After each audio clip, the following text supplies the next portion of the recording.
Bom dia, bom dia, bom dia!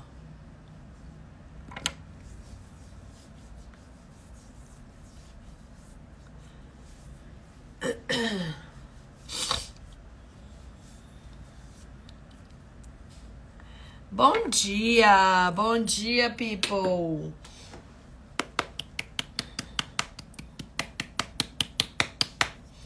Bom dia!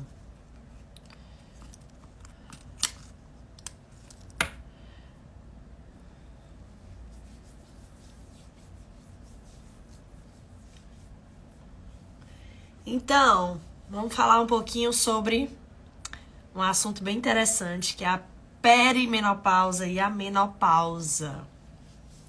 E por que eu vou falar sobre esse assunto? Porque tem acontecido um aumento crescente de casos de menopausa precoce. Ou seja, mulheres jovens entrando em menopausa. Então é um assunto que a gente precisa abordar. Vamos falar? Bom dia, bom dia. Bora falar sobre menopausa precoce, menopausa. Vamos falar sobre perimenopausa. Então bora. Ó, gente, ontem, por exemplo, eu tô pegando assuntos muito que eu vejo no consultório pra trazer aqui pra vocês. Ontem eu atendi uma paciente que ela entrou em menopausa aos 38 anos. Muito nova, né? Sim, ela começou sintomas de perimenopausa aos 38 anos. E por que é importante a gente abordar sobre o assunto? Porque ela não sabia. Ela estava com vários sintomas e ela não sabia, até que ela disse que ouviu uma voz. Parecia uma voz falando no ouvido dela a palavra menopausa. E aí ela foi atrás do médico, investigou e realmente era. Então, o que acontece? Nós temos nossos hormônios, certo? Que eles estão lá maravilhosos, sendo produzidos. E esses hormônios deixam a gente bem dispostos, né? Então, os hormônios fazem com que a gente tenha uma boa noite de sono, que a gente consiga ganhar massa muscular, que a gente consiga perder peso, que a gente se sinta bem disposto, que o humor esteja bom, tá? E o que acontece? Em algum determinado momento, seja precocemente ou seja na época fisiológica, esses hormônios, eles podem cair. E esses hormônios, eles começam a cair gradualmente. Primeiro, a gente tem uma queda de progesterona, que é o hormônio mais comum que cai, certo? Essa queda da progesterona, ela já pode começar a deixar um ciclo menstrual mais curto. Então, você já pode notar que ao invés de menstruar de 28 em 28 dias, de 30 em 30 dias, você começa a menstruar de 24 em 24 dias. Você começa a notar que o fluxo menstrual está mudando. O teu sono e uma irritabilidade começam a aparecer. Então, esses podem ser os primeiros sintomas que você está tendo um declínio hormonal, que está na perimenopausa, certo? E aí, depois, o estradiol começa a baixar. Quando o estradiol começa a baixar, aí você já tem maior irritabilidade, aí você já começa a sentir que tá tudo caindo, sabe? A pele, o colágeno já não é o mesmo. Até o ganho de massa muscular já fica difícil. Você nota que tá perdendo músculo, então a flacidez pode aparecer, tá? Nesse momento você pode notar uma queda da libido, um ressecamento vaginal, tá? Então, tudo isso pode acontecer em sequência. Então, às vezes, tem mulheres que elas sentem... eu comecei a notar só uma alteração do sono e do humor. Outras já podem começar a apresentar esse ressecamento vaginal, a queda da libido. Então, esses sintomas de perimenopausa, tá? Que é o que antecede a menopausa, eles podem variar de mulher para mulher. Tem mulher que começa a sentir os fogachos.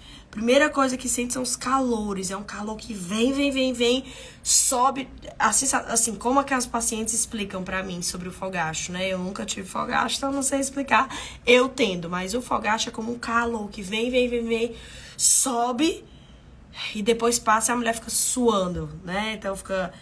Às vezes tá num frio, mas vem um calor meio que desesperador, associado com a irritabilidade, uma ansiedade. E depois passa e a mulher fica mais suada, com a pele pegajosa. Então, esse fogacho, ele pode ser um dos sintomas também desses desequilíbrios hormonais e principalmente da perimenopausa. É um dos mais... Ai, meu Deus, me engasguei. É um dos mais típicos. Calma aí, de pegar uma água. Calma aí.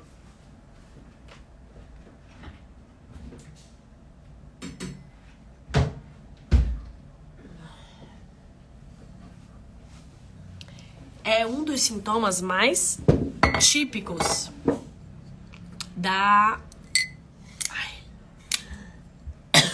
Ai, me engasguei. Pera aí.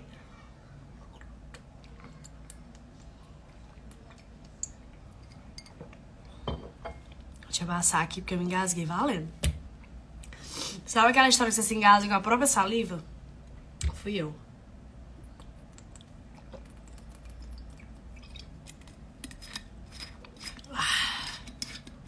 Passou. Égua. Engasguei mesmo. Ninguém merece. Mas peraí, que eu já continuo.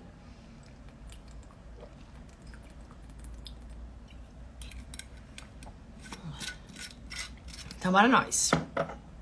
Então, muitas vezes a mulher, ela começa com esse quadro de calorão, que são os fogachos.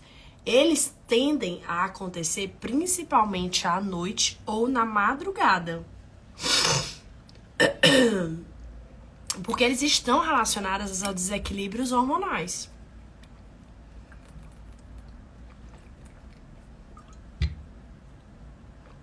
A garganta tá falhando agora que eu me engasguei, tossi e a garganta falhou. Mas calma que a gente termina a live.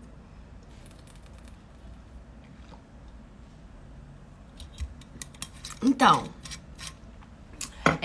esses calores, eles acontecem, muitas vezes tá frio. A mulher até relata assim, olha, temperatura do ar-condicionado ligado, 16 graus, e vem um calor desesperador, um calor, muitas vezes no meio da madrugada, que tira o sono da mulher. E ela leva a alteração do sono, leva a insônia, certo? E aí, esses são alguns dos sintomas, tá? Então, atentas, mulheres. Se vocês começarem a ter sintomas como fogacho, que são esses calores, ressecamento vaginal, queda da libido, alteração do humor, alteração do sono, notarem que a pele tá começando a mudar, a textura da pele, o fio do cabelo, começa a sentir que o fio tá mais fino, tá mais quebradiço. Então, tudo isso pode ser sintoma de perimenopausa ou um declínio hormonal, tá? Não necessariamente vai começar falhando a menstruação. Então, a menstruação, ela pode ainda continuar vindo. Muitas vezes você pode estar com todos esses sintomas de perimenopausa e tá menstruando normalmente. Você pode estar menstruando normalmente com esses sintomas de perimenopausa e a menstruação começar a ficar irregular daqui a 1 ano. Pode demorar. Então, o processo, ele não é tão rápido para algumas mulheres. Tem mulheres que demoram muito mais. Tem mulheres que ficam mais sintomáticas por mais tempo até cessar a menstruação. E a gente só considera menopausa, tradicionalmente falando... Deixa eu só escolher aqui qual é a minha sombra de hoje. Ah, essa paleta é tão linda, gente. Deixa eu compartilhar com vocês. Essa paleta é maravilhosa. Ó aqui, ó. Deixa eu tirar o papelzinho dela. Ó. Ela é maravilhosa. Mas ela é babado mesmo, de linda. Ela é muito, muito, muito linda. Muito linda mesmo. Sim, voltando. Então, a gente só pode dizer que a mulher... Eu acho que eu vou nesse rosa aqui.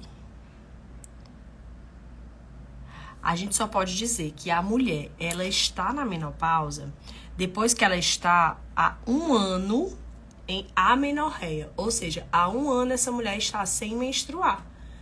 Então, quando essa mulher fica 1 ano sem menstruar, aí a gente fala que ela está em menopausa, né? A gente já pode falar que ela está em menopausa. Caso ela ainda esteja vindo a menstruação, só que de forma irregular, e quando a gente faz os exames, ela já tem uma alteração hormonal típica, ou seja, um FSH e um LH mais altos. O FSH e o LH são hormônios produzidos aqui na nossa cabeça, tá? Na hipófise, que eles têm a função de estimular o ovário. Quando a mulher tá com declínio hormonal, o ovário não tá mais trabalhando da forma que é para trabalhar, o cérebro, a hipófise, libera FSH e LH na tentativa de fazer com que o ovário funcione, para estimular o ovário a trabalhar. O FSH e o LH aumentam. Então, a gente já começa a observar que a mulher tem um FSH e um LH mais altos, certo? E ela tem uma queda, um declínio da progesterona e do estradiol.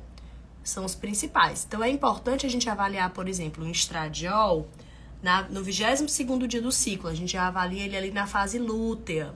Porque a fase lútea é onde a gente tem o pico de progesterona. Então, não adianta eu dosar progesterona em qualquer dia do ciclo. Importante eu avaliar lá na segunda fase do ciclo, pensando em perimenopausa ou menopausa. E o estradiol, a gente já avalia ali no início do ciclo, na fase folicular. Certo? Entendido? Então, esses hormônios são os principais. Obviamente, a gente não pode deixar de lado a testosterona, tá? A testosterona é um outro hormônio que a gente avalia, que está muito relacionado também dentro da menopausa. Porém, contudo, entretanto... A Letícia batendo aqui na porta. Eita. Porém, contudo, entretanto, a testosterona ela não é produzida só no ovário, ela também é produzida na adrenal, acima dos rins, tá? Então, ela cai até menos do que os outros hormônios. Entendido? E aí, a gente tem que tratar os três, né? A gente tem que avaliar e tratar o declínio hormonal da forma que é necessário. Então, se eu tenho uma deficiência de progesterona, eu tenho que repor a progesterona. Se eu tenho deficiência de estradiol, eu tenho que repor o estradiol. Se eu tenho deficiência de testosterona, eu tenho que repor a testosterona. E uma das formas que a gente faz para avaliar e dosar melhor é na saliva. Por quê? Porque a gente vê a forma livre desses hormônios, né? O que tá na saliva é o livre. No sangue, a gente dosa o total. Então, dizer que a mulher tem uma testosterona muito baixa só pelo sangue, a gente pode ter uma tendência a falhar. Obviamente que a clínica é mais importante. Se a mulher tiver sintomas, o laboratório ele só vai confirmar. Mas na saliva você consegue ver o livre, né? O que tá realmente disponível para o uso. E aí a gente consegue ter noção se tem ou não tem um declínio ou uma deficiência. Certo? E aí o tratamento, a gente já conversou sobre isso, mas vai variar de mulher para mulher. Então, o tratamento da menopausa, a gente tem que começar, obviamente, tratando o terreno dessa mulher, anti-inflamando, antioxidando, tratando o intestino. Porque de nada adianta eu começar a repor hormônios se eu tenho um intestino que não tá saudável, se eu tenho estroboloma, que são bactérias que podem alterar a conversão desses hormônios. Então, eu reponho, por exemplo, estradiol e essas bactérias lá do intestino convertem tudo para estrona. Um exemplo. Então, eu tenho que cuidar desse intestino, não adianta só dar hormônio. Não é só dar hormônio, tá? Tratar a menopausa não é só dar hormônio. E a gente tem que saber qual hormônio vai dar.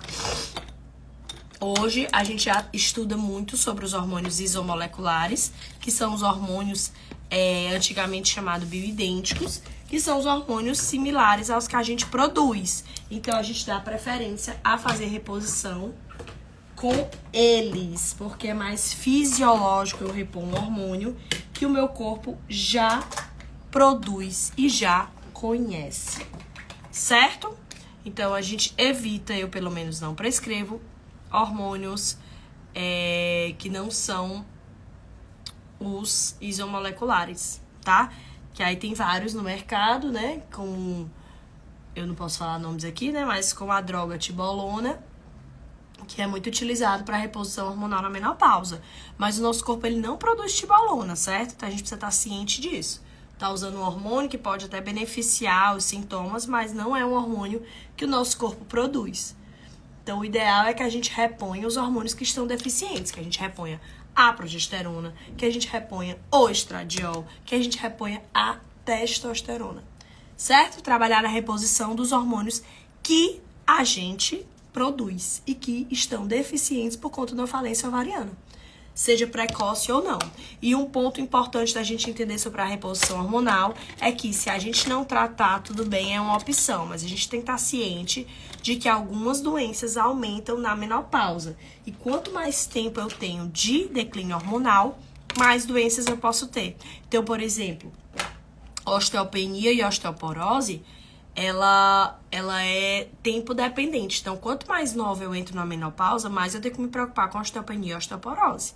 Porque é o estradiol que coloca os nutrientes e que faz a formação do osso, que é o estímulo do osteoblasto, tá? Então, se eu não tenho hormônios, eu favoreço uma osteopenia e osteoporose.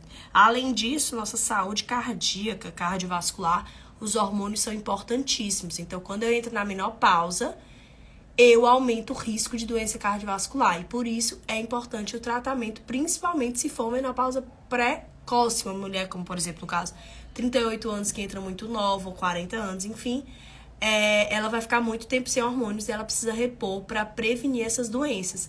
Osteopenia, osteoporose, doença cardiovascular, câncer. Então, alguns cânceres, eles aumentam na menopausa, tá?